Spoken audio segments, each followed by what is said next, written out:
अभी हाल ही में कर्नाटक विधानसभा चुनाव में कांग्रेस ने एक तरह से करिश्मा कर दिया है,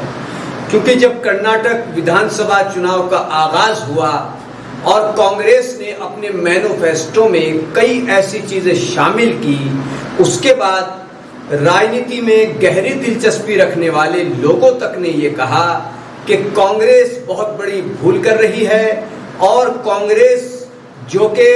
सभी टीवी चैनलों के सर्वे में आगे बताई जा रही थी, लोग कहने लगे कि इससे कांग्रेस शिकस्त खा सकती है। अब वहां पर कर्नाटक विधानसभा चुनाव में जब नतीजे सामने आए तो वो कांग्रेस के हक में बहुत ज्यादा बेहतर साबित हुए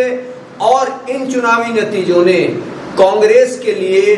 न सिर्फ कर्नाटक में फतेह हासिल की बल्कि आगामी 2024 के लोकसभा चुनाव में भी कांग्रेस के लिए एक उम्मीद जगा दी है और अब कांग्रेस का हर एक कार्यकर्ता पूरे जोश में है। उत्तर प्रदेश के निकाय चुनाव में कांग्रेस को भले ही करारी शिकस्त का सामना करना पड़ा हो, लेकिन कर्नाटक के विधानसभा चुनाव के नतीजे ने उसमें एक जोश का संचार कर दिया है और कर्नाटक विधानसभा चुनाव से जो पैगाम निकला है वो उम्मीद है 2024 के लोकसभा चुनाव तक जाएगा। आपको यहाँ ये भी बता दें कि जब कांग्रेस के नेता राहुल गांधी ने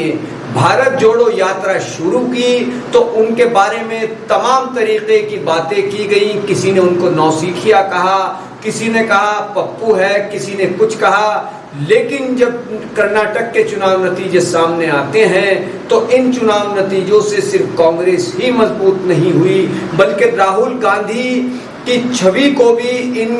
चुनाव नतीजों ने एक तरह से मजबूत करने का काम किया और कुछ लोगों के जहनों में, दिलो दिमाग में जो गलतफहमी थी कि राहुल गांधी एक कमजोर नेता हैं, वो गलत साबित हुए हैं। राहुल गांधी की बदौलत, प्रियंका गांधी की बदौलत कांग्रेस ने कर्नाटक के विधानसभा चुनाव में करिश्मा कर दिया है और अब हर कांग्रेसी को ये उम्मीद जगी है कि ये पैगाम 2024 के पार्लिमानी इंतखाबात तक जाएगा। दूसरी ओर कल तक कांग्रेस से